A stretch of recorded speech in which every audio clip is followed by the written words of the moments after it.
In a small Pennsylvania town where Amish and English worlds collide, 8-year-old Emma Sullivan loses her mother to cancer and faces being sent to foster care.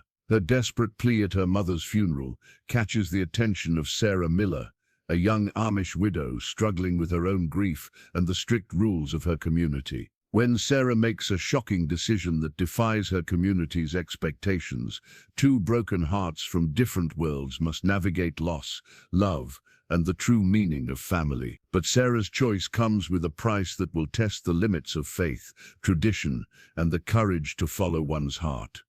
The rain hadn't stopped since Tuesday morning, as if the heavens themselves were mourning Jennifer Sullivan's passing. 8-year-old Emma stood at the edge of her mother's grave, her small fingers wrapped so tightly around a wilted sunflower that her knuckles had turned white. The flower had been her mother's favorite. She'd grown them in pots on their apartment's tiny balcony, calling them little pieces of sunshine, even when the cancer had stolen most of her strength.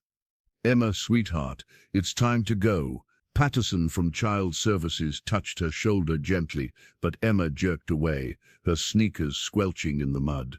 "Please don't send me away," Emma sobbed, her voice breaking through the quiet murmur of the departing funeral guests. "Mum just died. Please, I'll be good. I promise. I don't want to go to strangers." The small crowd of mourners, mostly nurses from the hospital where Jennifer had spent her final month, exchanged uncomfortable glances. Everyone knew Emma had no living relatives. Her father had died in Afghanistan when she was 2, and Jennifer had been an only child of parents long deceased. Sarah Miller pulled her black bonnet lower against the rain, trying to blend into the background of the cemetery. She hadn't meant to attend an English funeral, but she'd been visiting her husband Jacob's grave in the Amish section when she'd heard the child's anguished cries. Something about the raw pain in that young voice had frozen her in place. At 26, Sarah was considered young to be a widow in her Amish community. Jacob had died 14 months ago in a farming accident, leaving her childless and hollow.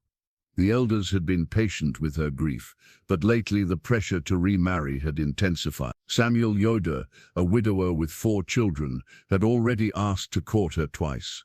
"I don't have strangers," Mrs. Patterson was saying, her bureaucratic patience wearing thin in the rain. "You'll go to a nice foster family tonight, and we'll work on finding you a permanent placement." Emma's sobs grew louder. Mom said she'd always watch over me. How will she find me if you take me away? This is where she is."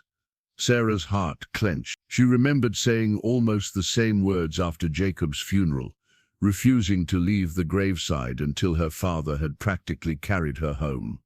Until she could stop herself, Sarah stepped forward, her plain dress and bonnet drawing curious stares from the English mourners. "Excuse me," she said softly, her accent marking her as different.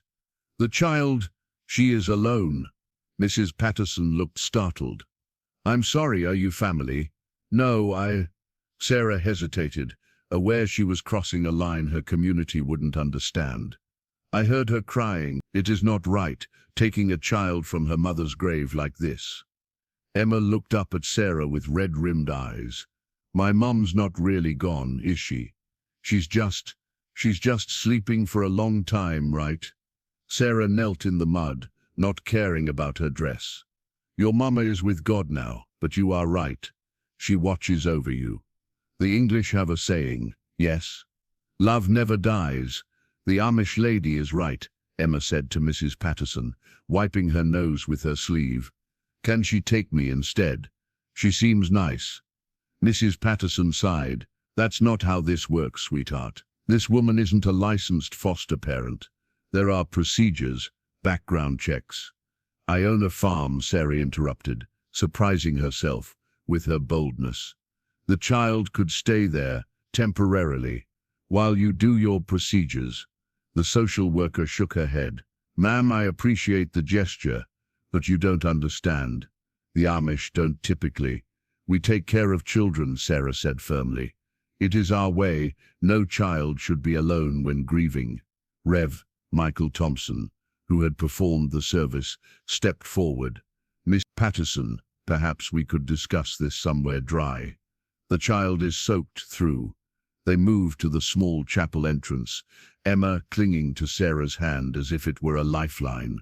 The little girl's trust was immediate and complete, the way only a desperate child's could be. "I don't even know your name," Mrs. Patterson said to Sarah, pulling out a phone that made Sarah instinctively step back. "Sarah Miller. I live on the old Graber farm, off Route 340. And you're married? Your husband agrees to this?" Sarah's jaw tightened. "I am widowed." "I see." Patterson's expression softened slightly. "Look, Mrs. Miller, even if I wanted to consider this, and I'm not saying I do, there would need to be a home study. The Amish community, does your bishop even allow this? Taking in English children?" Sarah knew he didn't. Bishop Stoltzfus would be furious when he found out. The Amish helped their English neighbors with barn raisings and shared produce, but taking an English child into an Amish home, it was unheard of. "Can we not try?" Sarah asked. "A few days. Let the child adjust to her loss. Then you can take her to your foster family." Emma pressed against Sarah's side. "I'll wear the bonnet thing. I'll learn to milk cows. Please don't make me go with her." She pointed at Mrs. Patterson as if the social worker were the villain in a fairy tale. Rev Thompson cleared his throat. "I've known the Amish community here for 20 years. They're good people, Mrs. Patterson. Perhaps a temporary emergency placement. I could vouch for Mrs. Miller." Mrs. Patterson looked from Emma's tear-stained face to Sarah's determined one. "This is highly irregular. I could lose my job." "Then let me speak to your supervisor," Sarah said.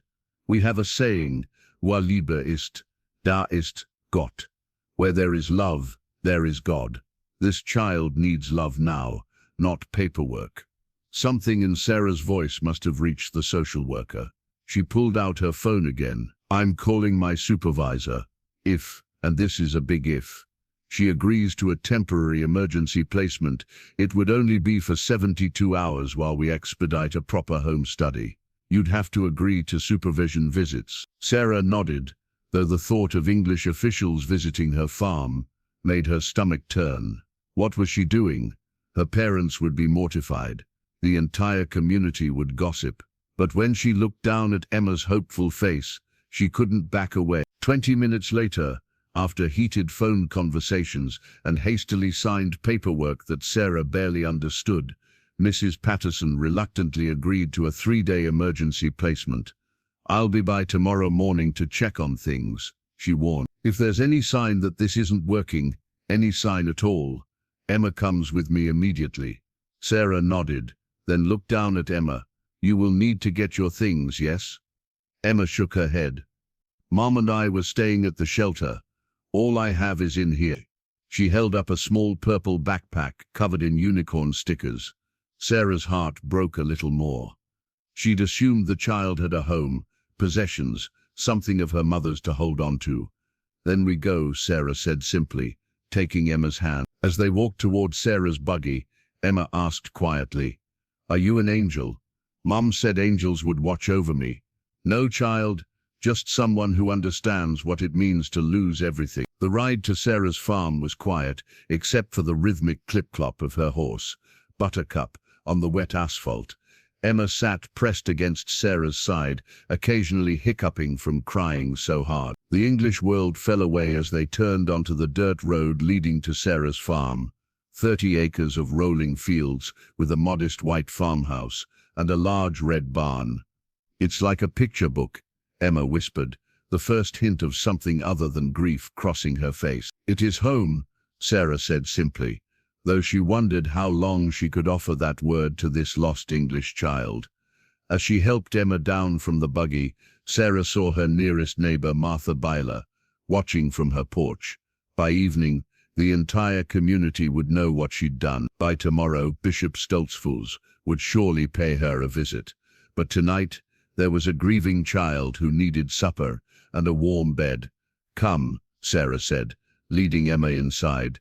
"We will have soup, and you can tell me about your mama, if you wish." Emma looked up at her with those two old eyes. She liked to sing. Even when she was sick, she'd sing to me. "Do Amish people sing?" "Yes, we sing. Different songs than your mother knew, But yes. Will you teach me? Sarah squeezed the small hand in hers. If you would like. As they entered the warm kitchen, Sarah caught sight of herself in the small mirror by the door, a vanity she'd been meaning to remove since Jacob's death. She looked different somehow, less hollow. For the first time in 14 months, she had someone else's pain to tend to, besides her own. The kitchen smelled of wood smoke and fresh bread, scents so foreign to Emma that she stood frozen in the doorway, afraid to disturb this perfect picture book world. Sarah moved efficiently around the space, lighting kerosene lamps as darkness crept across the fields outside. Sit, Sarah said gently, pulling out a wooden chair that looked handmade. You must be hungry. Emma's stomach growled in response, but she shook her head. Mom said not to be a bother. Eating is not a bother. It is necessary. Sarah ladled thick vegetable soup into a blue ceramic bowl. This was made yesterday, but soup is always better the second day. Emma climbed onto the chair, her feet dangling far from the floor. The first spoonful of soup was so warm and rich that tears sprang to her eyes again. It tasted like the idea of home, something she'd lost long before her mother died, when they'd been evicted from their apartment 3 months ago. Your mother, Sarah said, sitting across from her with her own bowl. What was her name? Jennifer. Jennifer Marie Sullivan. Emma said it like a prayer. She was the prettiest mom at my school before she got sick. She had long yellow hair like mine, but hers was shinier. Sarah studied the child's tangled blonde hair, matted from days of neglect. Would you like me to brush it later? My sister Rebecca taught me how to braid when I was young. Emma nodded, then asked, Where's your TV? We do not have television. No electricity. Emma's eyes widened. How do you watch cartoons? We don't. But we have other things. Books, games, work to keep our hands busy. Mum couldn't work anymore at the end, Emma said quietly, stirring her soup without eating. She tried. She'd get up and put on her waitress uniform, but then she'd start throwing up. The manager said she couldn't come back until she was better. Her voice dropped to a whisper. She never got better. Sarah reached across the table and covered Emma's small hand with her own. Illness is cruel that way. But your mother, she fought to stay with you, yes. Every day, even when it hurt so bad she couldn't stop crying. She said I was her reason to keep fighting. Emma's face crumpled. But I wasn't enough. She left anyway. Oh, child. Sarah moved around the table and gathered Emma into her arms. The little girl sobbed against the rough fabric of Sarah's dress, her entire body shaking. Your mother did not want to leave. Sometimes God calls people home even when we need them here. I hate God, Emma said fiercely into Sarah's shoulder. Sarah didn't flinch or scold. I have felt that way too. When my husband died, I was very angry with God. Emma pulled back, wiping her nose. Your husband died? Like my dad? Yes. Not in war like your father, but yes. He was fixing the barn roof and fell. Were you there? Sarah closed her eyes briefly. I was in the garden. I heard the sound and came running, but she trailed off, then opened her eyes. We cannot change what has happened. We can only choose what comes next. A sharp knock at the door interrupted them. Sarah recognized the pattern. 3 quick raps, a pause, then 2 more. Her brother-in-law, Amos. Wait here, she told Emma, smoothing her apron as she went to the door. Amos Miller stood on the porch, his black hat dripping from the rain that had started again. Behind him was his wife, Ruth, Sarah's sister-in-law, her face pinched with disapproval. Sister, Amos said formally, we heard you have taken in an English child. News traveled even faster than Sarah had expected. Come in, she said, stepping aside. They entered, both freezing when they saw Emma at the table, looking small and frightened. It is true then, Ruth said in Pennsylvania Dutch, assuming the child wouldn't understand. Have you lost your mind? What will the bishop say? Sussy English, Sarah said firmly. It is rude otherwise. Ruth's face reddened. The bishop will not allow this. The bishop is not here, Sarah replied calmly. The child needed help. There are English authorities for such things, Amos said, his voice gentler than his wife's, but still disapproving. This is not our way, Sarah. Emma slid off her chair and approached them. Please don't make me leave. I'll be good. I'll be Amish.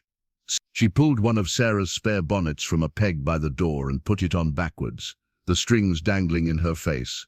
Despite the situation, Sarah saw Amos's mouth twitch toward a smile before Ruth elbowed him. It is for 3 days only, Sarah said, while the English authorities make arrangements. The child has just buried her mother. Would you have me turn her out? You should not have involved yourself at all, Ruth said. You bring scrutiny to our community. That English woman with her papers, she will come here, yes? Judging our ways? Mrs. Patterson will visit tomorrow to ensure Emma is safe. That is all. Amos studied his sister-in-law. You are lonely, Sarah. We understand. But this is not the answer. Samuel Yuda has nothing to do with this. Sarah interrupted. He is a good man who needs a mother for his children, Ruth said. You need a husband and children of your own, not English strays. Emma flinched at the word strays, and Sarah's protective instincts flared. You should go. It is getting late. Amos sighed. The bishop will come tomorrow. I expect he will. After they left, Sarah found Emma crying silently at the table. I'm a stray, the child whispered, like the cats nobody wants at the shelter. Sarah knelt beside her. No, you are a child of God who needs temporary shelter. There is no shame in needing help, but I'm causing you trouble. That is my choice to make. Sarah stood, decision firming in her mind. Come, let us get you ready for bed. She led Emma upstairs to the small bedroom that had been meant for the children she and Jacob never had. She'd avoided this room for over a year, but now she pushed open the door to reveal a simple space with a single bed covered in a quilt her mother had made. This was going to be... Sarah stopped herself. This is the guest room. Emma touched the quilt reverently. It's beautiful. Mom and I were sharing a cot at the shelter. Before that, we slept in the car for a while. Sarah's heart clenched. She found a nightgown in her drawer. It would be huge on Emma, but it was clean and warm. Put this on.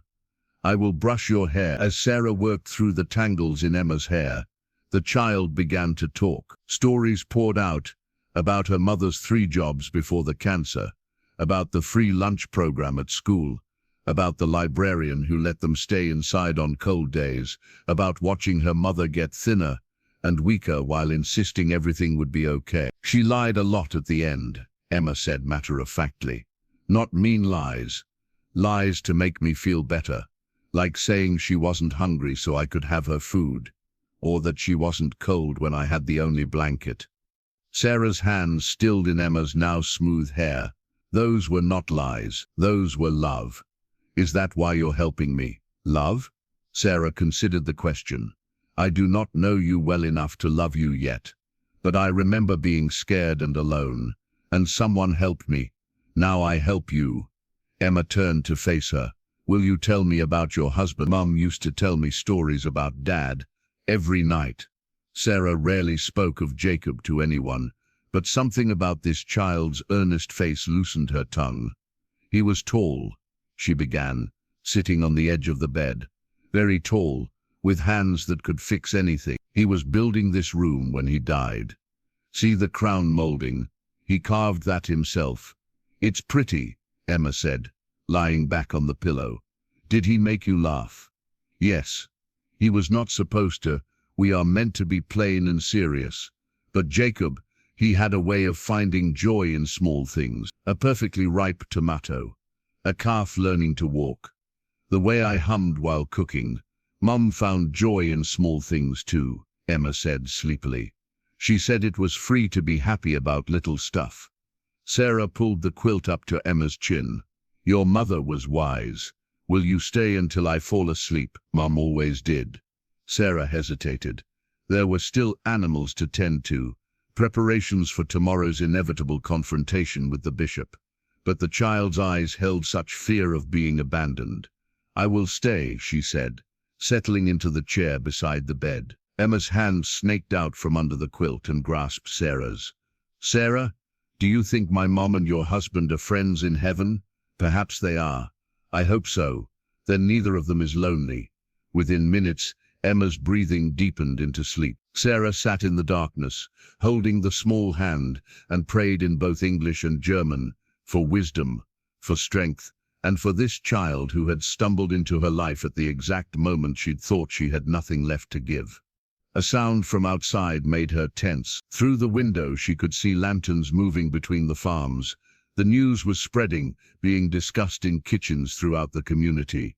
By morning everyone would have an opinion about what she'd done. But for tonight, there was a grieving child sleeping peacefully in the bed Jacob had built for their own never-to-be babies. And for the first time since his death, the empty room felt like it had a purpose. Sarah carefully extracted her hand from Emma's grip and went downstairs. There was bread to make for morning, and she wanted to pack a lunch for Emma. Mrs. Patterson would surely judge her caretaking by how well the child was fed. As she kneaded the dough, Sarah thought about Ruth's words. An English stray, is that what Emma was? Or was she, like Sarah herself, someone who had lost everything and was just trying to find a reason to keep going? The rain had stopped, and through the kitchen window Sarah could see stars. Jacob had loved clear nights after storms. He'd said the stars looked freshly washed. "Help me," she whispered to those stars, to Jacob, to God if he was listening. "Help me know what is right." Dawn came too soon, bringing with it the weight of what Sarah had done. She'd barely slept, listening to Emma's occasional whimpers through the thin wall. Twice she'd gone to comfort the child from nightmares, finding her clutching a worn photo of her mother that she'd hidden under her pillow. Sarah was already in the barn, milking the cows, when she heard Emma's panicked voice calling from the house. "Sarah, Sarah, where are you?" She quickly finished with Buttercup and hurried back, finding Emma on the porch in the oversized nightgown, tears streaming down her face. "I thought you left me," Emma sobbed, launching herself at Sarah. "I woke up and you were gone." "I was just doing morning chores," Sarah soothed, holding the trembling child. "I would not leave without telling you." "Promise?" "I promise. Now come, you need proper clothes and breakfast. Mrs. Patterson will be here soon." Sarah found one of her own childhood dresses in a trunk, preserved by her mother for grandchildren that might never come now. It was plain blue cotton, simpler than English clothes but not quite Amish. Emma stood still as Sarah helped her dress, then braided her hair properly. "Do I look Amish now?" Emma asked, studying herself in the small mirror. "You look clean and cared for. That is what matters." They were just finishing breakfast when the first buggy arrived. Not Mrs. Patterson, Bishop Stoltzfus himself, accompanied by 2 ministers, Johannes Lapp and David Z. Sarah's stomach dropped. This was more serious than a simple visit. "Stay inside," she told Emma, smoothing her apron before going out to meet them. Bishop Stoltzfus was 73, with a white beard that reached his chest and eyes that could be kind or stern, depending on his judgment. Today, they were stern. "Sarah Miller," he said formally in Pennsylvania Dutch. "We must speak. Would you like to come inside?" she offered in English. "A small rebellion." "German," the bishop corrected. The child need not hear this, but Emma had already appeared in the doorway, clutching the doorframe. "Are you taking me away?" Johannes Lapp, younger and generally kinder than the others, softened at the sight of her. "We are not the English authorities, child. But you're angry," Emma said. "Everyone's angry when they come for me. We are concerned," Bishop Stoltzfus said carefully in English. "Sarah, walk with us." Sarah glanced at Emma. "Stay on the porch. I will be right here, where you can see me." They walked toward the vegetable garden, far enough that Emma couldn't hear but close enough that Sarah could watch her. The child sat on the porch steps, knees drawn to her chest, looking impossibly small. "This cannot continue," Bishop Stoltzfus began in German. "You have brought the English government to our doorstep. There will be inspections, questions, interference." "It is for 3 days only," Sarah replied. "And then what?" The child goes to strangers, and you return to your proper life. What if she runs away and comes back here? What if the English blame us for something? David Zook, the harshest of the three, added, "You are still in mourning for Jacob. Your judgment is clouded by grief. This child is not your responsibility. Christ taught us to care for the least among us," Sarah said quietly. "Christ also said to render unto Caesar what is Caesar's," David countered. "This child belongs to the English world. She belongs to no one right now," Sarah said, her voice rising. "Her mother is dead. Her father is dead. She has nothing and no one. She has her own people," Bishop Stoltzfors said, "and you have yours. Samuel Yorda." "This is not about Samuel Yorda." Sarah's outburst shocked even her. "Forgive me, Bishop, but this is about a child who needs help." Johannes Lapp spoke up. "Sarah, we understand compassion, but you risk too much. If you continue this path, there will be consequences." Sarah felt the weight of the threat. Shunning was rare but not impossible. "What would you have me do?" "Throw her out. When the English woman comes, let the child go," Bishop Stoltzfors said. "Do not fight it. Do not extend it. Let the English handle English problems." A car's approach interrupted them, Mrs. Patterson's white sedan kicking up dust on the dirt road. Emma jumped up from the porch, running to Sarah's side. "Please don't let her take me," Emma whispered, grabbing Sarah's hand. Patterson emerged with a clipboard and a professional smile that didn't reach her eyes. She took in the scene, Sarah in her plain dress, the three Amish men with their long beards and black hats, Emma in her makeshift plain clothing. "Sis Miller," she said carefully. "Gentlemen, I'm here for the welfare check." Bishop Stoltzfors straightened. "We were just leaving."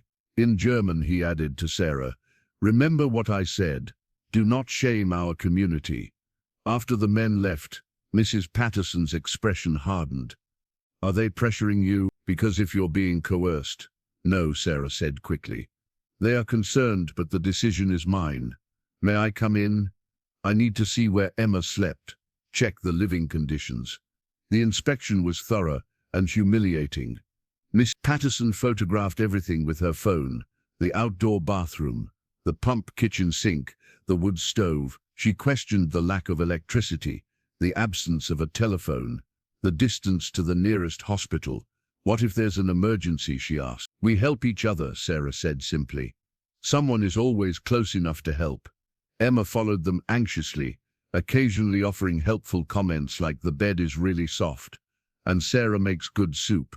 Miss Patterson interviewed Emma separately on the porch, while Sarah watched from the window, unable to hear but seeing Emma's animated gestures, the way she pointed at the barn, the garden, the fields. When they came back inside, Mrs. Patterson's expression was unreadable. "Emma seems attached already." "Is that bad?" Sarah asked. "It's concerning. She's vulnerable, and temporary placements shouldn't create bonds that will only be broken. All bonds break eventually," Sarah said, thinking of Jacob.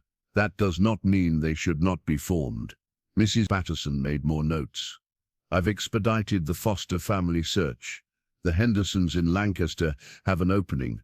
They're experienced with traumatized children." "I'm not traumatized," Emma protested. "I'm sad. There's a difference." "Nevertheless," Miss Patterson continued, "they can take you tomorrow."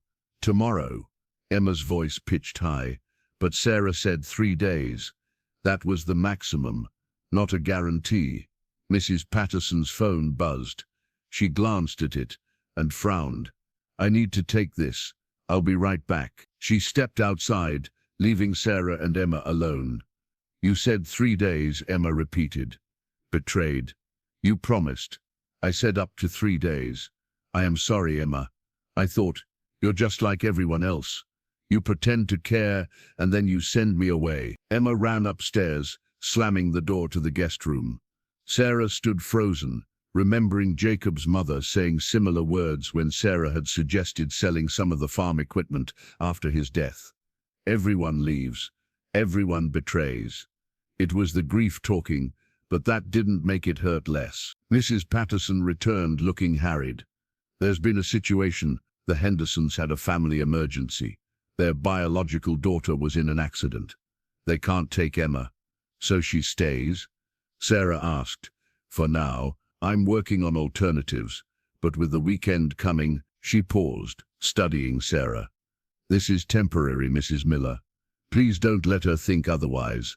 After Mrs. Patterson left, Sarah climbed the stairs and knocked on Emma's door. May I come in? Go away. Sarah entered anyway, finding Emma face down on the quilt, the photo of her mother clutched in her hand. I cannot promise you can stay, Sarah said, sitting on the bed. That is not my decision alone, but I can promise that while you are here, you are wanted. Emma rolled over, her face blotchy. Mom said I was wanted, but then she left. Death is not the same as choosing to leave. It feels the same. Sarah laid her hand on Emma's hair. Yes, it does. They sat quietly until Emma asked, What's shunning? Sarah stiffened. Where did you hear that? Mr. Lapp whispered it to the scary one with the biggest beard. Is it like time out? Something like that, but for grown-ups. Would they shun you for keeping me? Sarah chose honesty. Perhaps, if I defied them. Emma sat up. Then I should go. I don't want you to get in trouble. That is my choice to make, but you'd lose everything. Your family, your friends, your church. Sarah thought about it. What would she really lose? The obligation to marry Samuel Yoder, the pitying looks at church, the constant reminders that she'd failed to give Jacob children before he died. I have already lost everything that mattered most, Sarah said. The rest is just life continuing. Emma leaned against her. Maybe we can be lost together. Maybe we can. That afternoon, while Emma napped, exhausted from emotional upheaval, Sarah had more visitors. First came her mother, Anna Byler, with her perpetual frown and harsh words about duty and propriety. Then her father, Eli, quieter but no less disapproving. Her younger sister, Mary, at least brought fresh bread and a sympathetic ear, though she too urged Sarah to be sensible. The most surprising visitor was Samuel Yoder himself, arriving just before supper with his 4 children in the buggy, all under 10 and looking at Emma with curious eyes when she ventured onto the porch. You must be the English girl, said the eldest, 9-year-old Thomas. Emma nodded shyly. Do you know any English songs? Asked 7-year-old Katie. Before Sarah could intervene, Emma began singing softly, a lullaby her mother had sung, about mockingbirds and diamond rings. The Yoder children listened with rapt attention, having never heard such a melody. Samuel sent them to play by the barn and turned to Sarah. This is foolishness. So everyone tells me I could give you children of your own, a proper family. Sarah watched Emma teaching Katie how to make a clover chain, while the boys threw sticks for her old dog. Most every family is proper in its own way. The bishop will not permit this. The bishop does not rule my heart. Samuel's face darkened. You speak rebellion. I speak truth. He left without goodbye, loading his confused children into the buggy. Katie waved at Emma until they were out of sight. Was that your boyfriend? Emma asked. No, just someone who thinks he should be. Good. He seemed mean. That night, after prayers Emma didn't understand, and songs in German she couldn't follow, Sarah tucked her in again. Sarah, what if nobody wants me? What if Mrs. Patterson can't find anyone? Sarah kissed her forehead, surprising them both with the gesture. Then we will face that when it comes. Do you want me? The question hung in the air. Sarah thought of all the reasons she should say no. The community pressure, the cultural divide, the impossibility of it all. Instead, she said, sleep now. Tomorrow is a new day. But as she left the room, she heard Emma whisper to her mother's photo. I think she wants me, Mom. I think maybe I could belong here. Sarah leaned against the wall in the hallway, closing her eyes. Tomorrow would bring more pressure, more visits, more impossibility. But tonight, there was a child in Jacob's intended nursery who thought she might belong. Maybe that was enough of a beginning. Saturday morning brought an unseasonable warmth that had Sarah up before dawn, kneading bread and trying not to think about what Monday would bring. Mrs. Patterson had called from the telephone shanty at the end of the lane. Another foster family was being evaluated, and she'd have an answer by Monday afternoon. Emma had barely eaten for 2 days, picking at her food and following Sarah like a shadow. She'd taken to carrying her mother's photo everywhere, talking to it when she thought Sarah wasn't listening. "Mom, Sarah made something called choufle pie. You would like it. It's sweeter than anything we had at the shelter. Mom, there's a horse here named Buttercup. Remember when you said maybe we'd have a horse someday? Mom, I'm trying to be good so I can stay, but I don't think it's working." Each overheard conversation broke Sarah's heart a little more. They were feeding the chickens when an unexpected buggy arrived. Not black like the community used, but grey. Sarah recognized it immediately. Hannah Esch, the woman who'd left the Amish 5 years ago to marry an English man. Hannah stepped down, dressed in English clothes, but modestly, a long skirt and simple blouse. Her once covered hair now short and styled. The community still whispered about her scandal, though she lived just 2 miles away. "Sarah," Hannah said warmly, ignoring protocol that said they shouldn't speak. "I heard about your visitor." Sarah glanced at Emma, who was watching curiously. "Hannah, this is Emma. Emma, this is an old friend." "Are you Amish?" Emma asked, studying Hannah's clothes. "I was, now I'm something in between." Hannah smiled. "Like you, I suppose." "I'm not anything," Emma said matter-of-factly. "I'm just waiting to see where I get sent." Hannah's expression softened. "May we talk, Sarah? I might be able to help."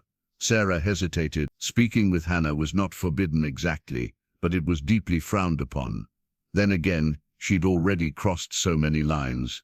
"Emma, would you gather the eggs? You remember how I showed you?" Emma nodded, and headed to the hen house, the basket swinging from her small arm. "She's lovely," Hannah said, watching her go. "She has your sadness. She's not mine, isn't she?"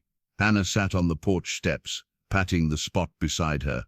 "Sarah, I know what it's like to be caught between worlds. When I fell in love with Michael, I thought I had to choose Amish or English. It took me years to realize there was a third option, which was making my own way. We attend the Mennonite church now, less strict than Amish, but still plain enough that I don't feel lost. Michael converted. We have 2 children who know both worlds." Sarah felt a pang of envy. "You were always braver than the rest of us." "Not brave, desperate. I loved Michael more than I feared the consequences." Hannah studied her. "Do you love this child? I've known her 3 days. That's not an answer." Sarah watched Emma carefully extracting eggs, talking soothingly to the hens. "I feel protective, needed, things I haven't felt since Jacob died. The bishop came to see me yesterday," Hannah said, surprising Sarah. "He wanted to know if I'd heard from you." "Why would he think that?" "Because he knows I understand choosing love over law." Hannah pulled out a business card. "My husband is a lawyer. He specializes in family law.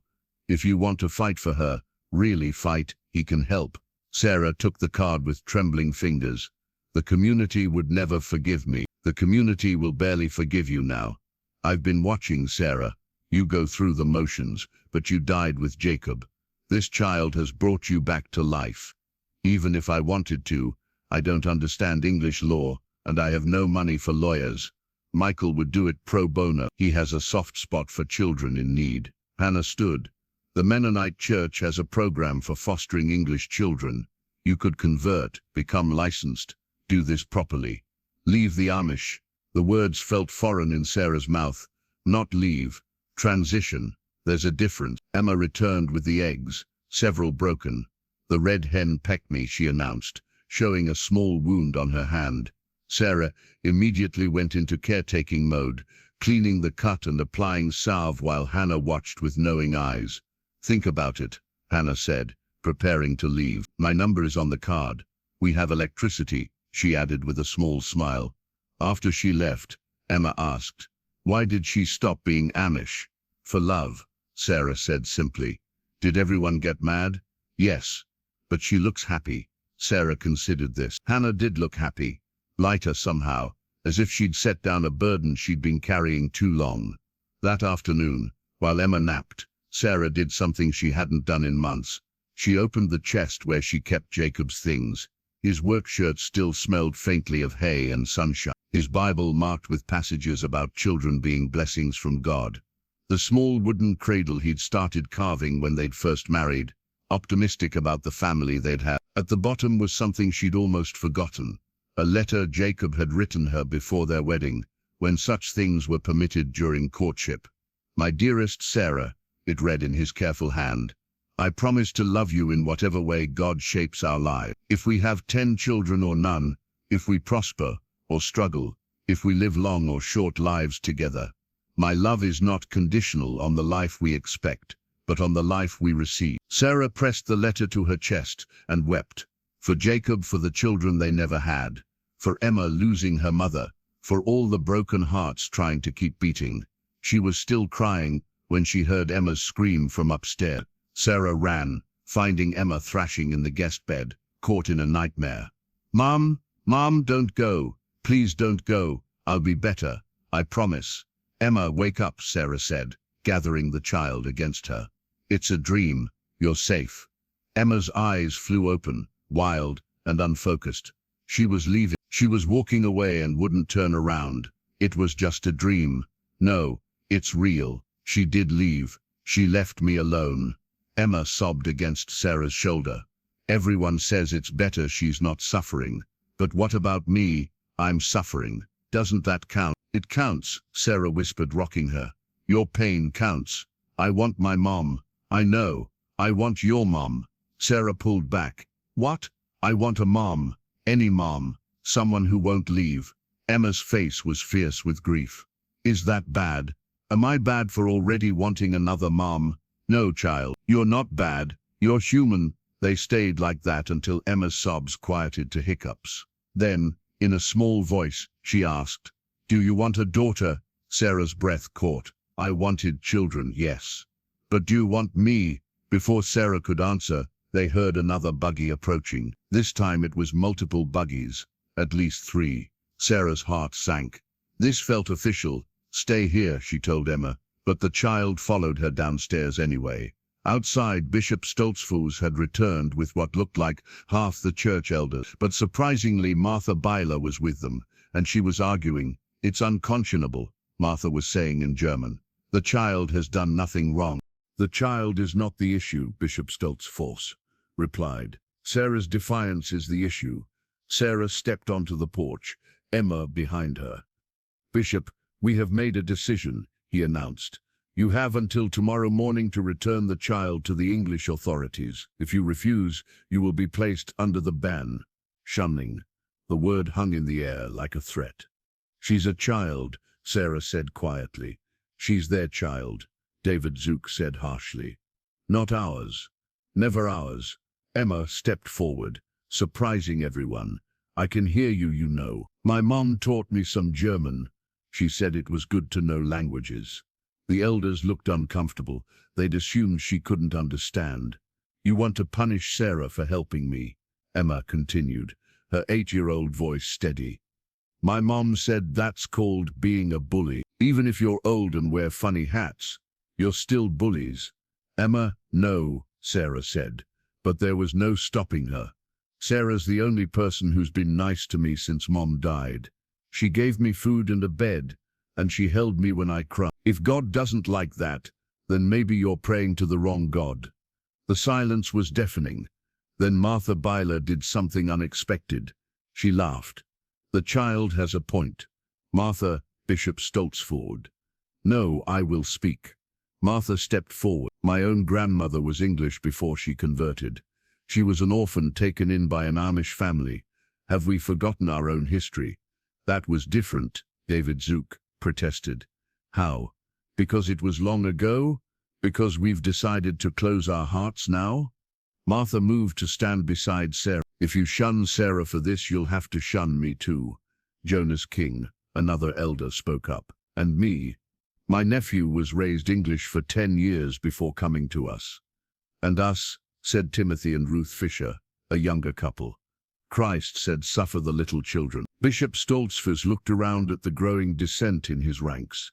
"You would all defy the ordnung for this English child. We would follow Christ's teaching about compassion," Martha said firmly. The bishop's face darkened. "You have until Monday. If the English authorities take her, then this ends.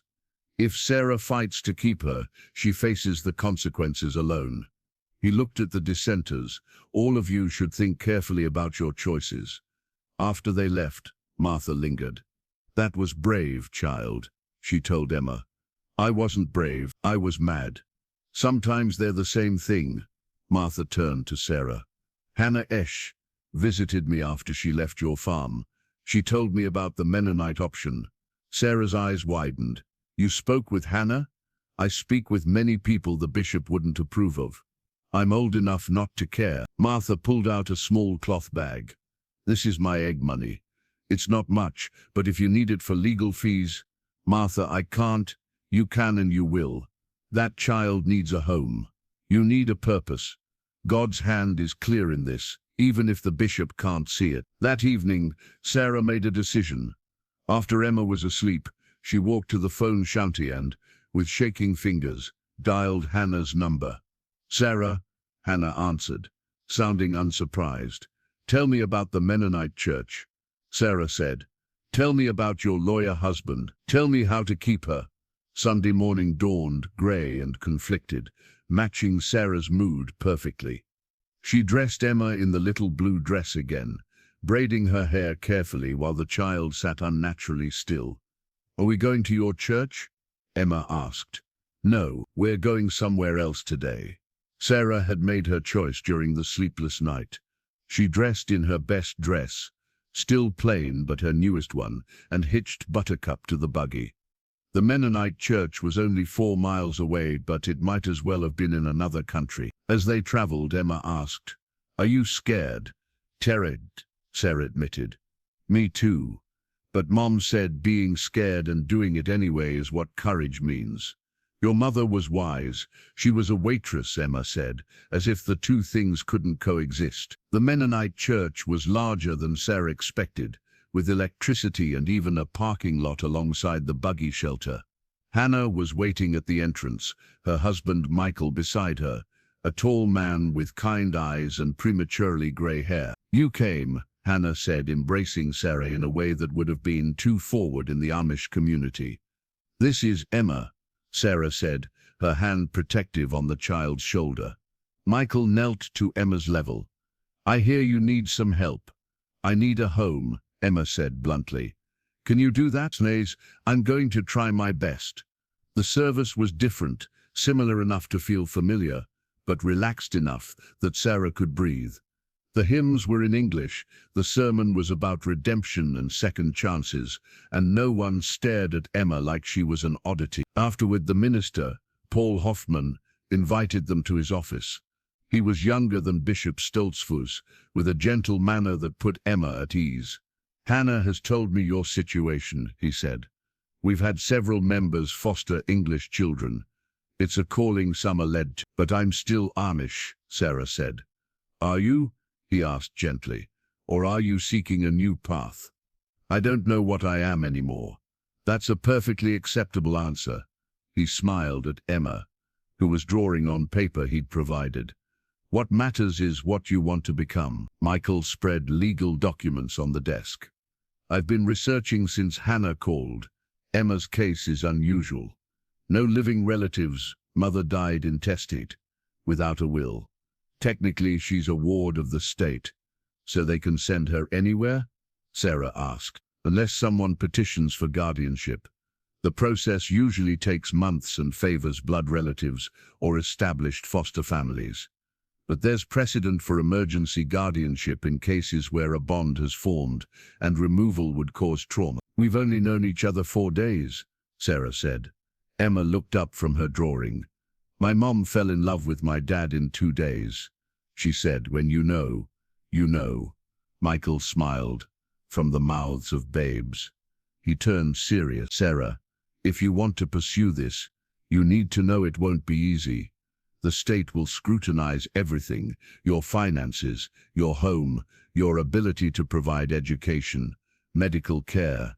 And being Amish, I could convert, Sarah said, the words feeling surreal, to Mennonite, if that would help. It would. We're more accepted by the English courts. But Sarah, you can't convert just for legal reasons. It has to be genuine. Sarah thought about the peace she'd felt during the service, the acceptance, the balance between faith and practical life. It feels genuine. What about tomorrow? Emma asked. Mrs. Patterson said she'd have a family tomorrow. Michael's expression turned determined. I'll file for emergency temporary guardianship first thing in the morning. It might not stop them from taking you initially, but it starts the legal process. Sarah, do you have any money for court fees? Sarah pulled out Martha's cloth bag and her own meager savings. Is this enough? Michael counted it. We'll make it work. I'll reduce my fees to almost nothing. This case, it matters. That afternoon they returned to Sarah's farm to find chaos. Word had spread about her attending the Mennonite church. Buggies lined her drive, some supporters, some detractors, all wanting to have their say. Her mother stood on the porch, tears streaming. How could you shame us like this? Her father stood silent, disappointed, but Martha Byler was there too, along with Jonas King and the Fishers. We're here to help, Martha said firmly. The arguing was loud and in Pennsylvania Dutch, which Emma couldn't follow completely, but she understood enough. She slipped away to the barn, and Sarah found her there later, crying in Buttercup's stall. This is all my fault, Emma sobbed. You're losing everything because of me. Sarah knelt in the hay beside her. I'm not losing everything. I'm choosing something. But your family. Family isn't just blood. Your mother wasn't your blood family either. She chose you through adoption, yes? Emma nodded. She said I grew in her heart instead of her belly. Perhaps you're growing in my heart too. That evening, after everyone had left and they'd eaten a quiet supper, Sarah taught Emma to milk a cow. The child's hands were too small to be effective, but she tried earnestly, laughing when Daisy swished her tail in Emma's face. Mom would have liked this, Emma said. She always wanted to live somewhere with animals. She grew up in the city and said she never saw stars until she was older than me. Tell me more about her, Sarah encouraged, settling beside Emma on a hay bale. She smelled like vanilla. Even when she was sick, she'd dab vanilla extract behind her ears because perfume was too expensive. She could make up stories about anything. A crack in the wall, a weird-shaped cloud, a penny on the ground. She said everything had a story if you looked hard enough. What else? She cried at commercials, the ones with dogs especially. She could only cook 3 things well: scrambled eggs, spaghetti and chocolate chip cookies. But she made them perfect. She sang all the time, even when people stared. She said life was too short to be quiet. Sarah listened, building a picture of Jennifer Sullivan, a woman who'd fought poverty and illness with grace, who'd loved fiercely, who'd made magic out of nothing for her daughter. She would have liked you, Emma said suddenly. You're different from her, but she would have said you have a good heart. She could always tell about people's hearts. That night, Sarah couldn't sleep. Tomorrow would change everything. Either Emma would be taken, and she'd be left with another loss, or the legal battle would begin, and she'd face the full consequences of defying her community. She heard small footsteps and found Emma in the hallway, clutching her mother's photo. Can I sleep with you? Emma asked. Just tonight. Mom let me when I was really scared. Sarah had never shared her bed with anyone but Jacob. But this child needed comfort more than Sarah needed to preserve Jacob's memory. Just tonight, Sarah agreed. Emma crawled into the big bed, looking tiny in the expanse of quilts. She curled against Sarah's side like a kitten seeking warmth. Sarah, if they take me tomorrow, will you forget me? Never. Promise? I promise. I won't forget you either. Even if they make me call someone else Mum someday, you'll be my almost mum. Sarah's throat tightened. Sleep now. But Emma had more to say. My real mum, I mean my first mum, the one who gave birth to me. She was only 15. Mum told me when I was old enough to understand. She said my birth mum loved me enough to give me to someone who could take better care of me. That was very brave of her. Mum said love isn't about keeping someone. It's about wanting what's best for them, even if it hurts. Emma yawned. Is that why you're fighting for me? Because you think it's best? Sarah considered the question. Was keeping Emma really best for the child? Or was she being selfish, trying to fill the void Jacob had left? I think, Sarah said carefully, that you've had enough loss. You deserve a chance at stability. With you, if they'll let me. Emma was quiet so long Sarah thought she'd fallen asleep. Then, in the darkness, the child whispered, I love you, Sarah. Is it okay to love you already? Sarah's eyes burned with tears. Yes, child, it's okay. Do you love me? Sarah thought of all the careful boundaries she should maintain, all the reasons to guard her heart. But this little girl had already lost so much. Yes, she whispered. I love you too. Emma sighed contentedly and fell asleep, her small hand clutching Sarah's nightgown. Sarah lay awake, feeling the weight of what tomorrow would bring. Through the window she could see stars, Jacob's freshly washed stars. She wondered what he would think of all this. Would he understand? Would he approve of her risking everything for this English child? A memory surfaced. Jacob finding an injured barn cat, spending weeks nursing it back to health, despite his father's protests that it was a waste of time. Some things are worth the trouble, he'd said. Maybe Emma was worth the trouble. Maybe love was always worth the trouble. Monday would bring battles, legal, communal, emotional, but tonight there was a child sleeping peacefully beside her, trusting her completely. For now that was enough. Monday arrived with thunderstorms that rattled the windows and turned the dirt road to mud. Emma clung to Sarah at breakfast, unable to eat, her eyes darting to the window every time lightning flashed. Maybe she won't come, Emma said hopefully. Maybe the storm will stop her. But at exactly 9 a.m., Miss Patterson's white sedan navigated the muddy road, followed by another car Sarah didn't recognize. Remember, Sarah said, kneeling to Emma's level. Whatever happens, you are loved. That doesn't change. Emma threw her arms around Sarah's neck. Don't let them take me, please. Sarah's heart shattered, but before she could respond, there was a knock at the door. Not just Mrs. Patterson. She'd brought a supervisor, a stern-looking woman named Miss Crawford, and worse, a security officer. Mrs. Miller, Mrs. Patterson said, actually looking regretful. This is my supervisor, Miss Crawford.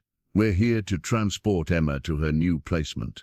I've filed for emergency guardianship, Sarah said, standing her ground. My lawyer.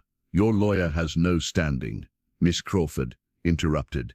You're not a licensed foster parent. You're not even a relative. This child needs proper care. She has proper care, Emma shouted from behind Sarah. I'm fed and clean and loved. What else do you want? Miss Crawford's expression didn't change. Proper education, medical care, a stable environment. Sarah gives me all that. An Amish farm is not equipped. She's not staying Amish, Emma protested. She's becoming Mennonite for me. She's giving up everything for me. A car door slammed. Michael Esch strode through the rain, briefcase in hand. Hannah beside him with an umbrella neither of them were using. Actually, Michael said, water dripping from his suit. I have an emergency injunction from Judge Harrison preventing Emma's removal pending a custody hearing. He handed Miss Crawford a wet document. She read it, her face darkening. This is highly irregular. Judge Harrison had no right. Judge Harrison has every right when there's potential trauma to the child, Michael said firmly. The hearing is set for tomorrow morning. Until then, Emma stays here. This is ridiculous, Miss Crawford snapped. An Amish woman, with no experience, a woman who has cared for this child during the worst moment of her life, Michael corrected. A woman willing to change her entire life to provide Emma with a stable, loving home. Mrs. Patterson spoke up quietly. Ma'am, if I may, I've observed them together. There's genuine attachment. Maybe we should consider, We don't make decisions based on attachment, Miss Crawford said coldly. Officer Johnson, retrieve the child. The security officer stepped forward, and everything happened at once. Emma ran, not away, but to the barn.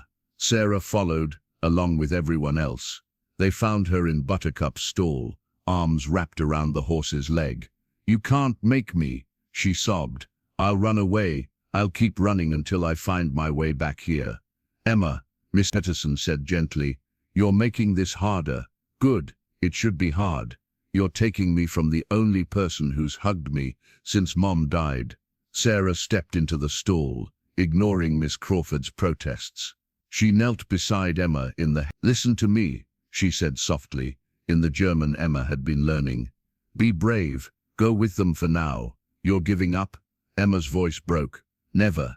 But sometimes we must be smart. Go with them. Michael will fight in court. I will fight. This is not the end.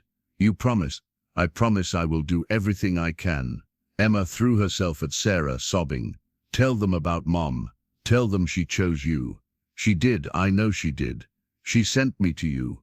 Sarah held her tightly, memorizing the feeling. Then, with strength she didn't know she had, she stood and walked Emma to the car. "Be good," she whispered. "Show them what your mother taught you about grace." Emma nodded, tears streaming, and got in the car. As it drove away, she pressed her small hand to the window, and Sarah pressed hers to her heart. The silence after they left was deafening. "We'll win this," Michael said, but he didn't sound certain. Sarah watched the cars disappear, then did something she hadn't done in months. She fell to her knees in the mud and wept. Hannah knelt beside her, holding her in the rain. "Come," Hannah said finally. "We have work to do." They spent the day preparing for court. Michael interviewed Sarah for hours, preparing her for questions. Hannah helped gather character references. Martha Byler, surprisingly, wrote a glowing recommendation, as did Reverend Thompson from the English church. That evening, Sarah's parents came. "You're really doing this?" her mother asked, aged 10 years in 4 days. "Yes." Her father spoke for the first time in days. "Then you're no longer our daughter." The words should have destroyed her, but Sarah felt oddly calm. "I'll always be your daughter, but now I need to be Emma's mother more." They left without goodbye. Sarah didn't sleep. She cleaned the house, baked bread Emma would probably never eat, and prayed in both German and English. At dawn, she put on her best dress again and met Michael at the courthouse. The courtroom was intimidating, all wood and authority. Emma was already there with Mrs. Patterson, wearing a dress Sarah didn't recognize, her hair braided differently. She looked small and defeated. Judge Harrison was a woman in her 60s with sharp eyes and gray hair. She reviewed documents while everyone settled. "This is highly unusual," she began. "Miss Miller, you've known this child less than a week." "Yes, Your Honor, and you're prepared to change your entire life for her?" "I already have." "Explain." Sarah stood, though Michael had told her she could remain seated. "Your Honor, I was raised to believe in God's plan. When my husband died, I thought God had abandoned me. Then Emma appeared at her mother's graveside, needing what I needed. Someone to understand that grief doesn't follow rules." "That's very poetic," Miss Crawford interrupted. "But the child needs practical care." "Let her speak," Judge Harrison said sharply. Sarah continued, "I can give her practical care. I own my farm outright, 30 acres with no debt. I have savings. The Mennonite Church has offered support for her education. I can provide medical care through their community connections. But can you provide a mother's love to a child you barely know?" Emma stood up suddenly. "She already does." "Sit down, Emma," Mrs. Patterson said gently. "No, nobody asks me what I want. Mom's dead, and everyone acts like I should just go wherever they put me. But I'm a person. I get a say." Judge Harrison studied Emma. "What do you want to say?" Emma walked to the front, standing small but fierce before the judge. "My mom was sick for 8 months. Every day got harder. We lost our apartment, our car, everything. But Mom said as long as we had each other, we were rich. Then she died, and I had nothing. Not even hope. Emma's voice grew stronger. Then Sarah found me. She didn't have to help. She knew it would cause trouble, but she held me while I cried, and made me food, and taught me that Buttercup the horse likes apples but not carrots. She showed me that even when your heart is broken, you can still be kind. She turned to Miss Crawford. You have a list of things a mom should provide, but you don't have a column for stays up all night when I have nightmares, or teaches me songs in another language to distract me from crying, or loses her whole family to keep me safe. The courtroom was silent. My mom chose my dad after knowing him 2 days. She chose me the second she saw my picture at the adoption agency. Love doesn't have a timeline. Sarah chose me at my mom's funeral, and I chose her right back. Please don't take away the only good thing that's happened since Mom died. Judge Harrison's expression had softened. Miss Miller, are you truly prepared for this? Raising any child is challenging, but a grieving child from a different culture. Sarah stood. Your Honor, I was prepared to raise children with my husband. That dream died with him. Emma was prepared to be raised by her mother. That dream died too. Perhaps 2 broken dreams can make 1 new hope. That's beautiful but impractical, Miss Crawford argued. The cultural differences alone are significant but not insurmountable. Michael interrupted. I have here letters from 3 Mennonite families who successfully adopted English children. Studies showing that love and stability matter more than cultural matching. And a statement from Emma's teacher saying she's bright and adaptable. Judge Harrison reviewed the papers. Mr. Patterson, you've observed them together. Your professional opinion. Mrs. Patterson hesitated, then said, I've been doing this job for 15 years. I've seen children placed in perfect homes who never bond and children in unusual situations who thrive. Emma and Sarah, there's something there. Something real. You're recommending placement with Ms. Miller. I'm recommending we don't destroy something that's working because it doesn't fit our usual parameters. Ms. Crawford looked betrayed. Patricia, you can't be serious. I'm completely serious. That child has smiled more in 5 days with Sarah Miller than most grieving children do in months of traditional foster care. Judge Harrison was quiet for a long moment. Then, I'm going to do something unconventional. A trial period. 6 months. Miss Miller, you'll need to complete foster parent training through the Mennonite Church's program. Monthly home visits. Emma will need counseling for her grief. If everything goes well, we'll revisit permanent guardianship. Sarah's knees nearly buckled. She can come home with me? Today. But this is probationary. Any problems, any signs this isn't working, and she'll be removed immediately.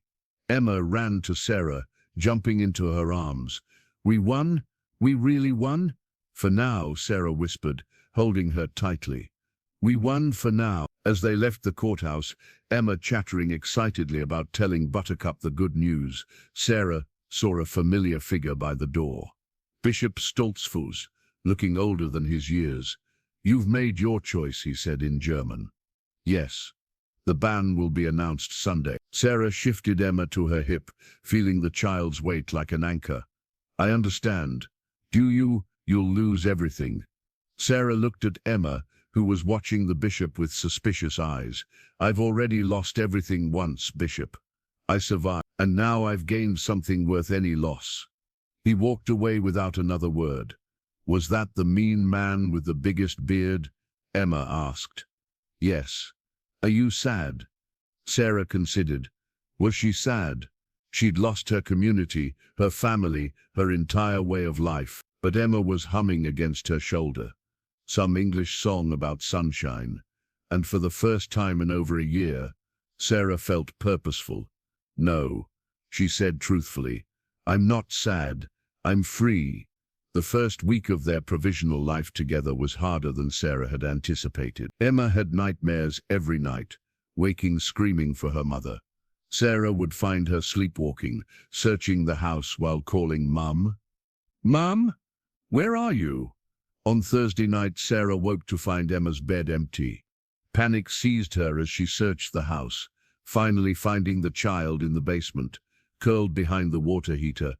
"This is where Mum and I slept sometimes," Emma said, still half asleep, when the shelter was full. Hospital basements are warm. Sarah's heart broke anew. She gathered Emma up, carrying her back to bed. "You're safe now, you have a real bed now." "But Mum doesn't," Emma whispered.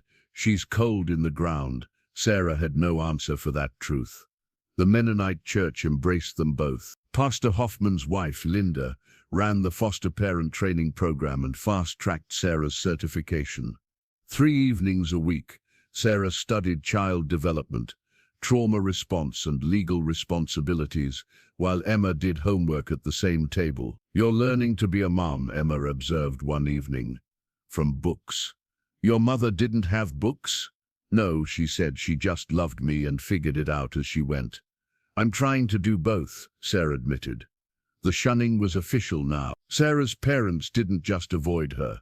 They acted as if she didn't exist. At the farmer's market, her sister Mary looked right through her. Only Martha Byler dared to nod in acknowledgement, earning herself a warning from the bishop. But there were unexpected allies. Hannah and Michael had them over for dinner, their children teaching Emma English games. The local public school principal, Mrs. Chen, personally ensured Emma's transition went smoothly. "She's behind in math but ahead in reading," Mrs. Chen reported, "and she has remarkable emotional intelligence for her age." "What does that mean?" Sarah asked. "She helps other children with their problems. Yesterday she talked a boy through his anxiety about a test," she said.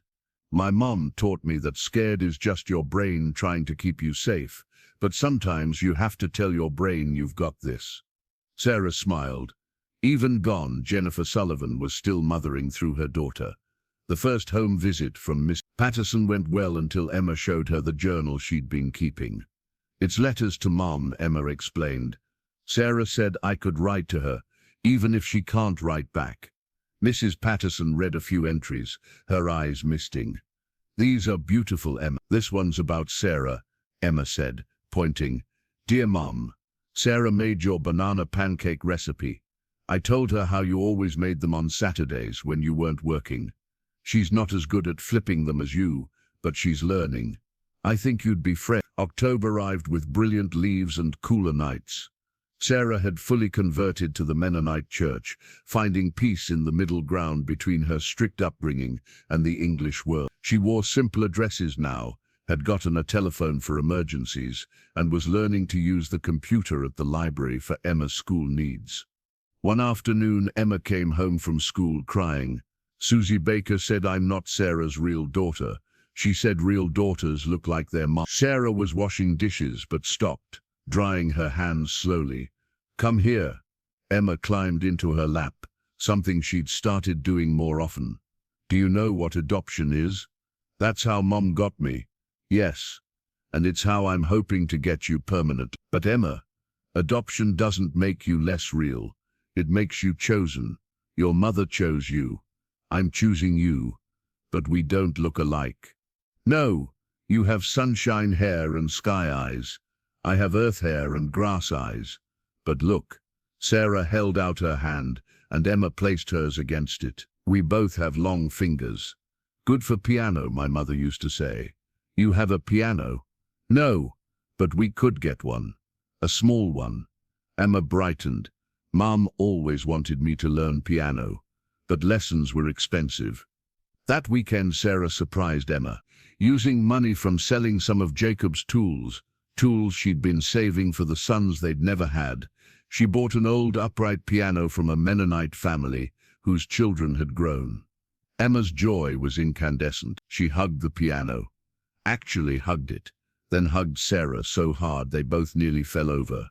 "Can we start lessons today?" "I don't know how to play," Sarah admitted, "but Mrs. Hoffman does. She's offered to teach you." Emma's face fell slightly. Mum was saving for lessons. For 2 years she saved quarters in a jar. But then she got sick and had to use them for medicine. "Then we'll honor her savings," Sarah said. "We'll put a quarter in a jar for every lesson. and when it's full, we'll donate it to help another child get music lessons." Emma's eyes filled with tears. "Mum would love that." Halloween approached, something Sarah had never celebrated. The Amish didn't observe English holidays, but Emma was excited, talking non-stop about her costume plans. "Mum always made my costumes," she said. "Last year, I was a butterfly." She sewed wings from old sheets and painted them with markers. Sarah felt inadequate. She could sew plain clothes, but had never made anything decorative. "What do you want to be this year?" Emma thought. "An angel, so Mum will recognize me if she's watching."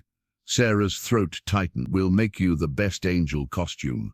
With Hannah's help, they created wings from wire hangers and white fabric. Sarah learned to use glitter, something that would have horrified her Amish community. Emma practiced flying around the house, leaving trails of sparkles. On Halloween night, Sarah walked Emma through the neighborhood for trick-or-treating, another first. English children in various costumes ran from house to house, while parents chatted on sidewalks. "Sarah," a woman called. It was Jennifer Thompson, Reverend Thompson's wife. "How wonderful to see you both."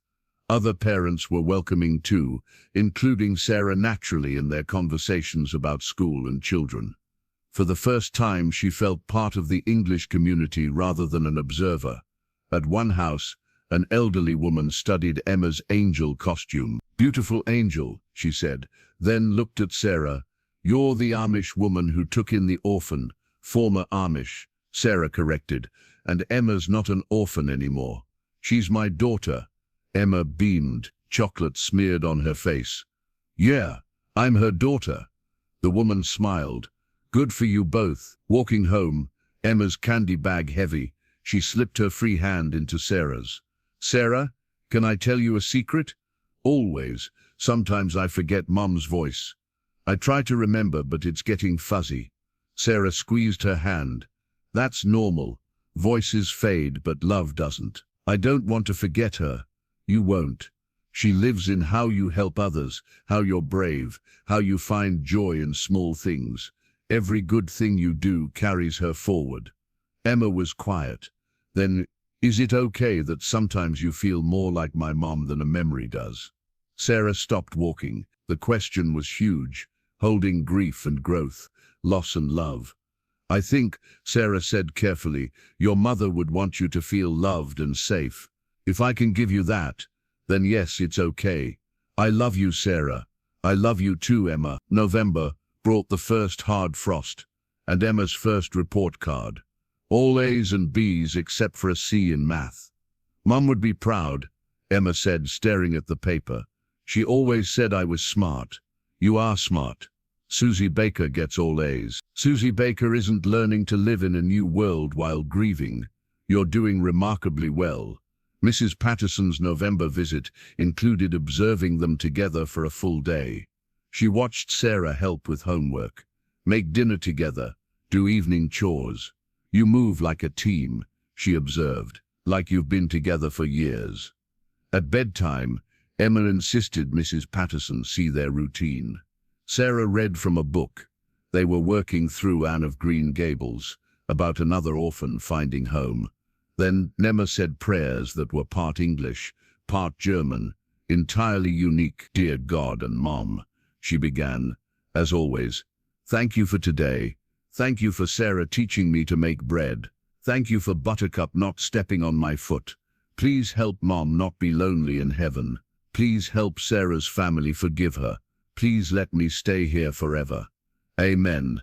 Miss Patterson wiped her eyes.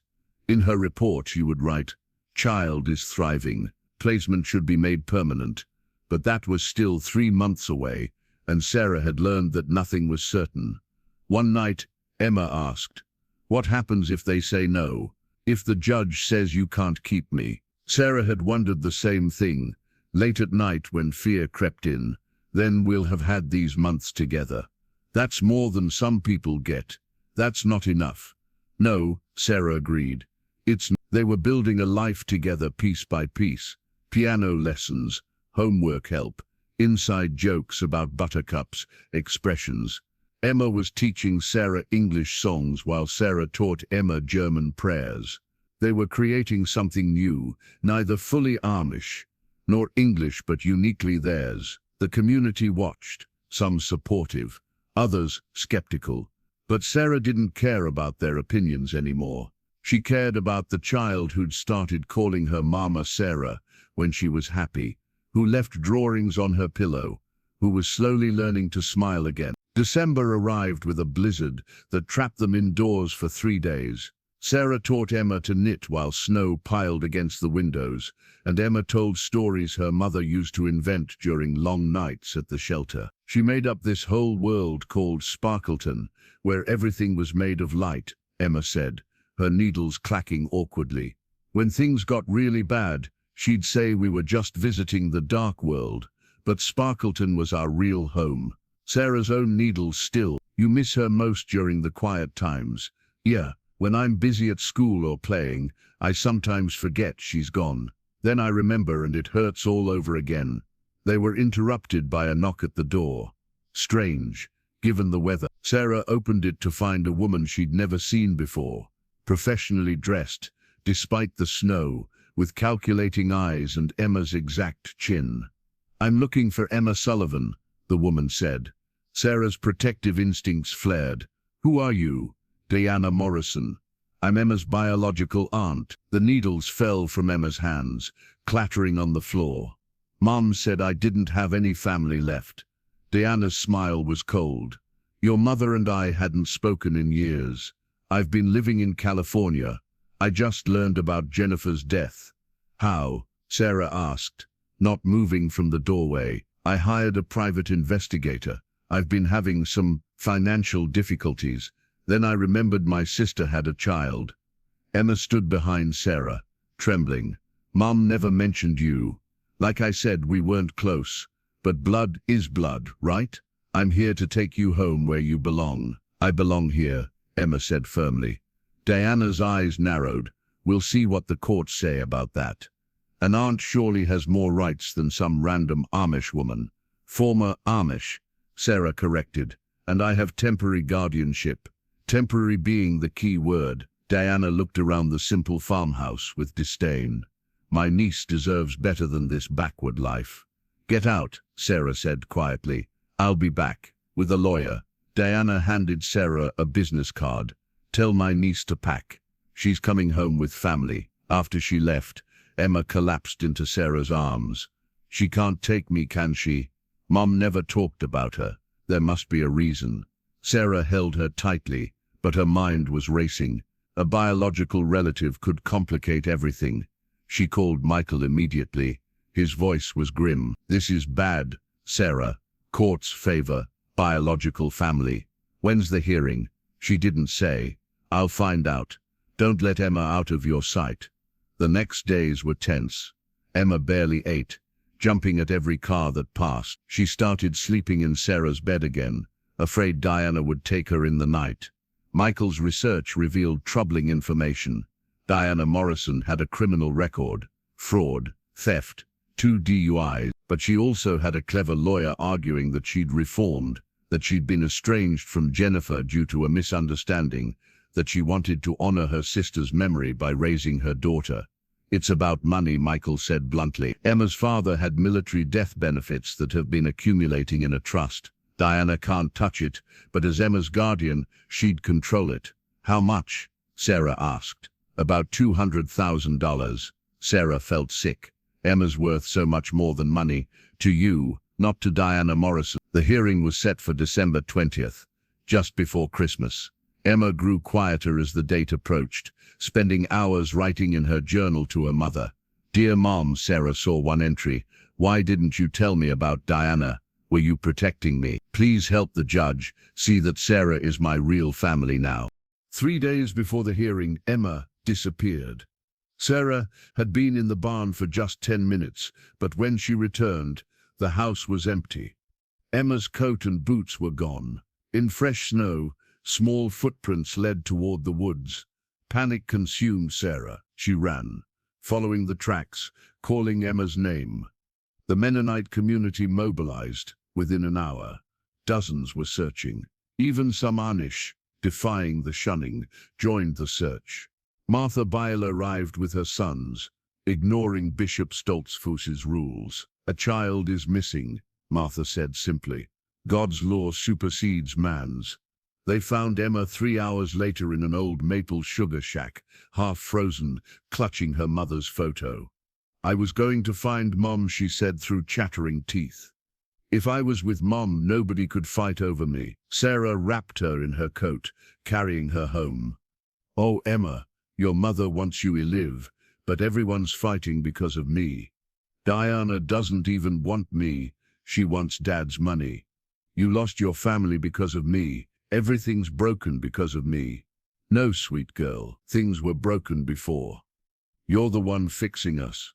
Dr. Weber, the Mennonite doctor, came to check Emma. "Mild hypothermia, but she'll be fine. The emotional trauma is more concerning." That night, Sarah made a decision. She walked to the phone shanty and called a number she'd sworn she'd never use. "Diana Morrison," she said when the woman answered. "This is Sarah Miller. We need to talk." Alone. They met at a diner the next morning. Diana arrived in designer clothes that didn't quite hide the hardness life had etched on her face. "Come to surrender?" Diana asked. "Come to understand. Tell me about Jennifer." Diana's composure cracked slightly. "Why?" "Because Emma needs to know her mother's whole story, and you're the only one who can tell it." Diana was quiet for a long moment.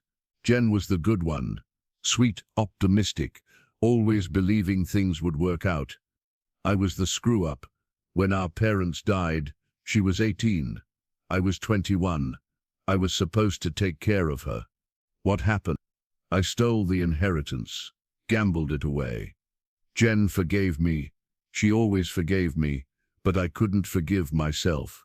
When she got pregnant, I said horrible things, called her stupid for keeping the baby." Diana's voice cracked. "Last thing I ever said to her was that she'd be a terrible mother, but she wasn't. No, I kept tabs on her. She was amazing.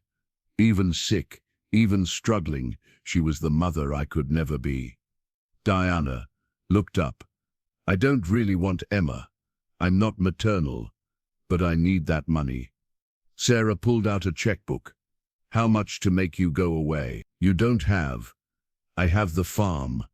I can mortgage it." "How much?" Diana studied her.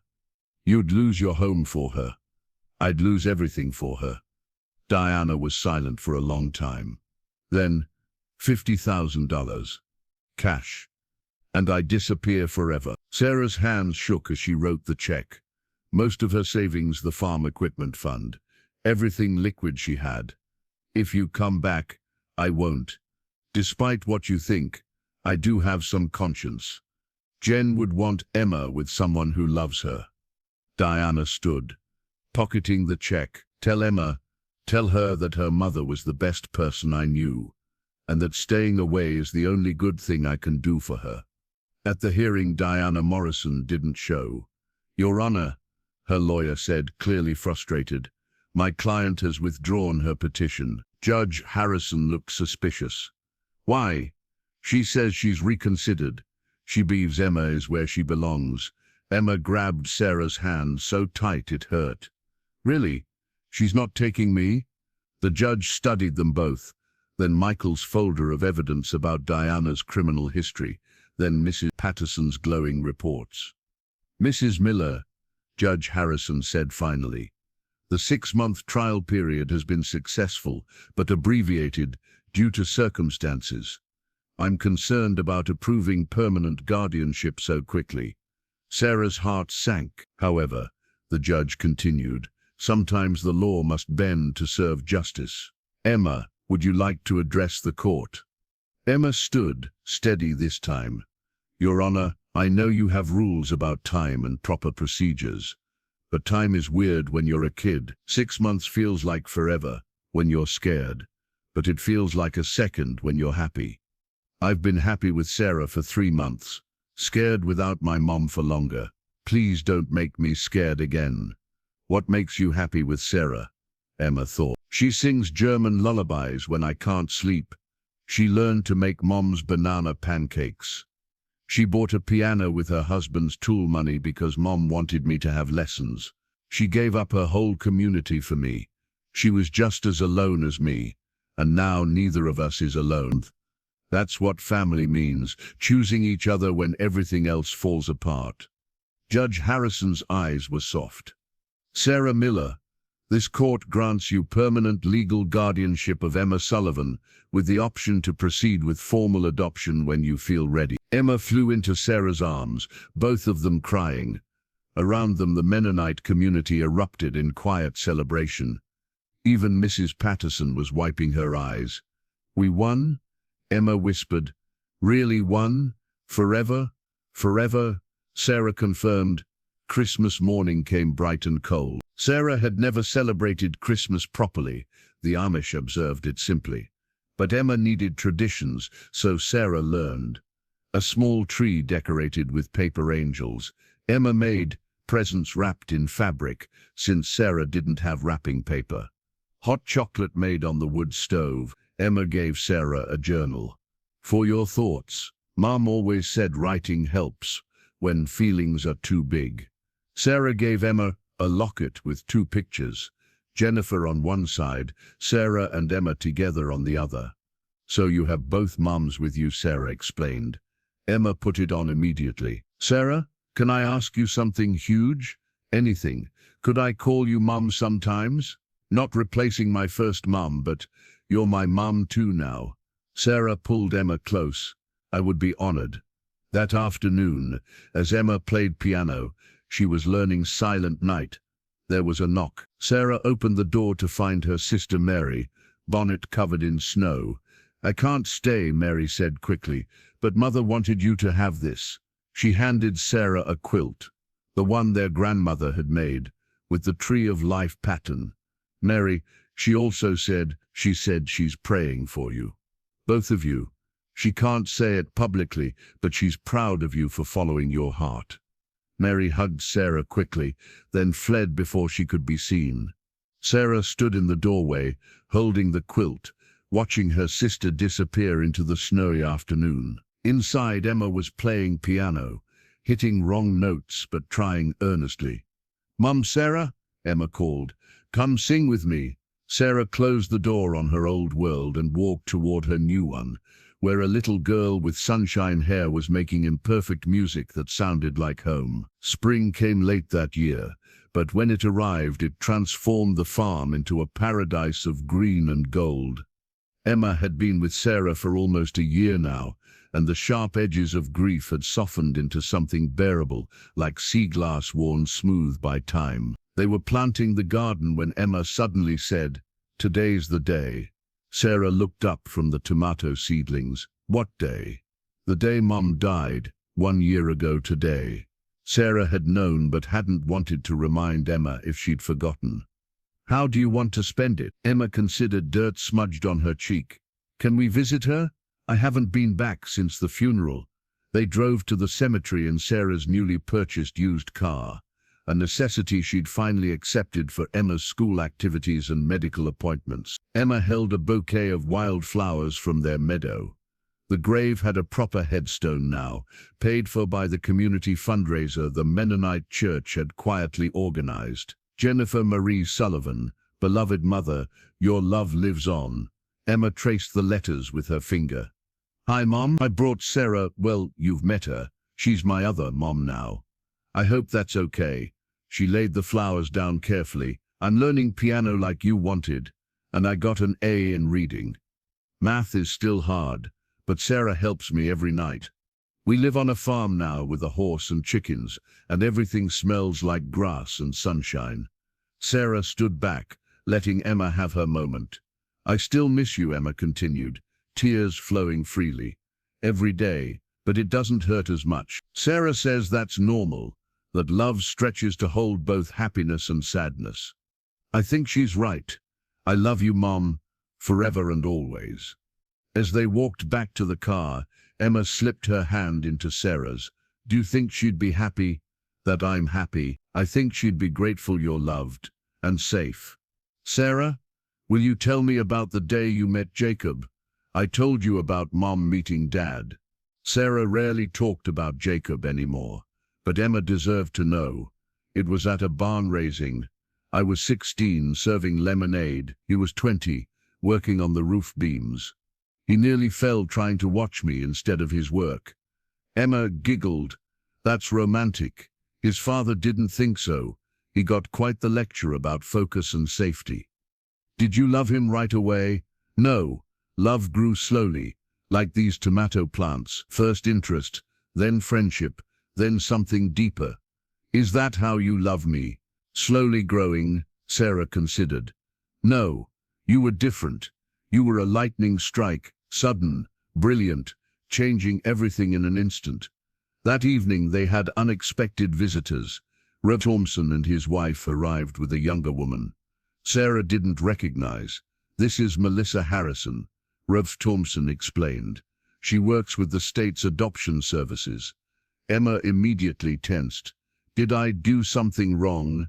No, sweetheart, Melissa said gently. Actually, we have some news about your biological family. Sarah pulled Emma protectively closer. Diana Morrison signed away her rights. Not Diana. We found your biological mother. The room went silent. Emma's face went white. My what? Melissa pulled out a file. Your birth mother, Amy Chen. She was 15 when she had you, gave you up for adoption. She's been looking for you since she turned 18. The sealed records were just opened as part of a new state law. She wants me back? Emma's voice was small, terrified. No, honey, she just wants to meet you, if you're willing. She's married now, has 2 other children. She's a pediatric nurse in Philadelphia. Sarah felt the ground shifting under her feet. Another person with a claim to Emma, another threat to their fragile family. I don't have to go with her, Emma asked. Never. Your legal guardian is Sarah. This would just be a meeting if you want it. Emma looked at Sarah. What do I do? Whatever feels right to you. Will you come with me? Always. They met Amy Chen a week later at a park halfway between their homes. She was young, maybe 28, with kind eyes and hands that shook as she approached. Emma, she said softly, you're so beautiful. Emma stood partially behind Sarah. Uncertain. Hi. Amy knelt to Emma's level. I don't want to scare you, I've thought about you every day for 9 years. Wondered if you were happy, healthy, loved. I was, Emma said. My mom, Jennifer, loved me tons.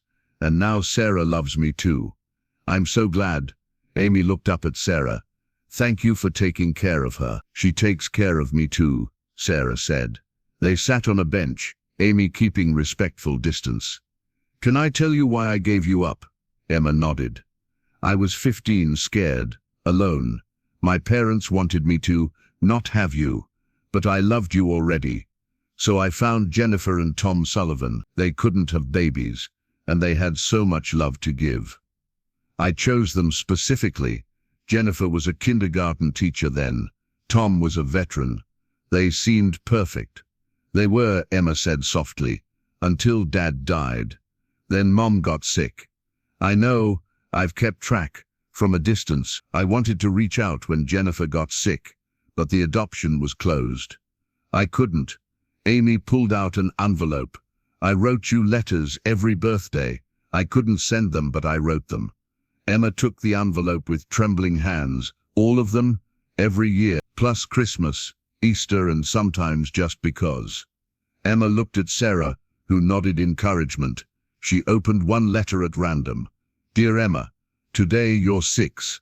I wonder if you're in 1st grade, if you like to read, if you still have the dimple you had as a baby. Emma's eyes filled with tears.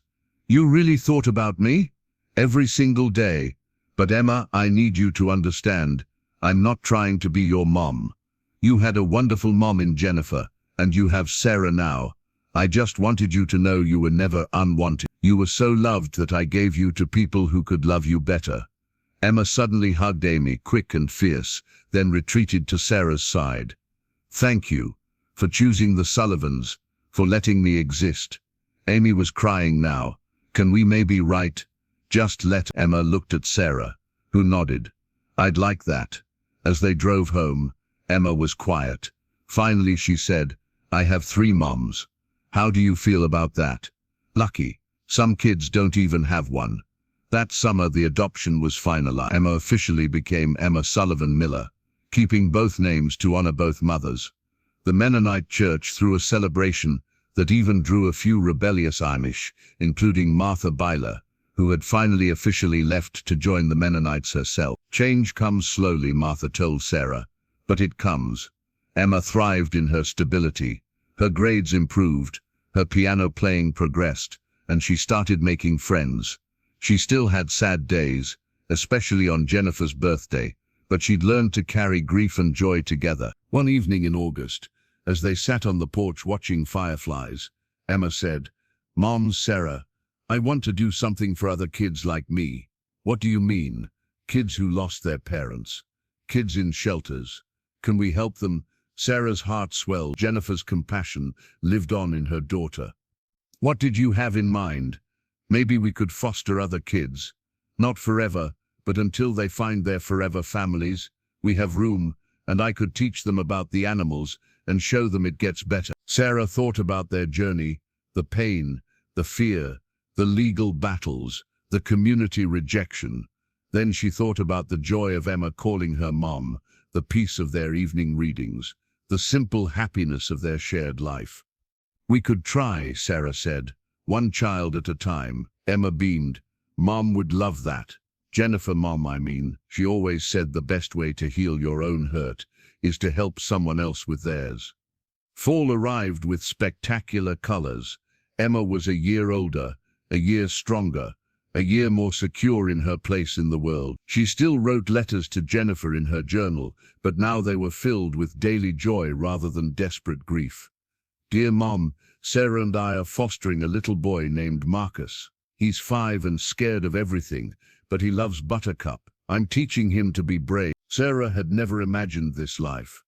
A former Amish woman, raising an English daughter, fostering other lost children, bridging 2 worlds with love. But as she watched Emma help Marcus feed the chickens, patient with his fear, she realized this was exactly where they were meant to be. The phone rang. They had one in the house now, a necessity for fostering. It was Michael Esch. Sarah, are you sitting down? Why? Diana Morrison died.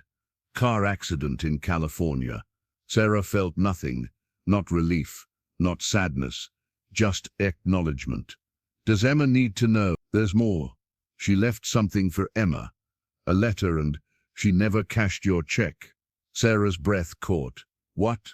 The check you wrote her. It was in her apartment, uncashed, with a note. Should I read it? Yeah. For Emma, I'm not the aunt you deserved, but maybe this can help you, help other kids. Your mom, Jennifer, was the best of us. Be like her, not like me, and tell Sarah she's proof that angels exist. Sarah was crying now. Even Diana, broken and flawed, had found a shred of redemption at the end. Sarah, there's also apparently a small life insurance policy with Emma as beneficiary. About $75,000. Put it in trust for her education, Sarah said immediately, and some for the foster program. That night Sarah told Emma about Diana, carefully, gently. Emma listened, then said something remarkable. She was broken, wasn't she? Like a bird with a hurt wing. Mom, Jennifer always said broken things needed the most love, even when they couldn't receive it. You have your mother's heart, Sarah said. Which one? Emma asked, with a small smile. I have so many mothers now. Winter came early and harsh, but the farmhouse was warm with love and gradually filling with children who needed temporary shelter. Emma was the best helper, understanding their fear, their anger, their grief. One night as snow fell softly outside, Emma found Sarah looking at Jacob's photo. Do you still miss him? Every day, but differently now.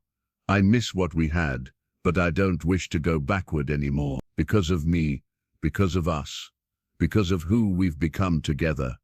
Emma climbed into Sarah's lap, almost too big for it now. Can I tell you a secret? Always. Sometimes I dream that Mom Jennifer and Jacob are friends in heaven, watching us and being proud. Sarah kissed the top of Emma's head. I dream that too. And sometimes, Emma continued, I think they sent us to each other. Like they knew we'd need each other to heal. Perhaps they did. Emma was quiet for a moment, then, Mom, Sarah, when I grow up I want to be like you, and both my other moms. Someone who loves broken people until they're whole again. Sarah held her tighter. You already are, my dear one. You already are.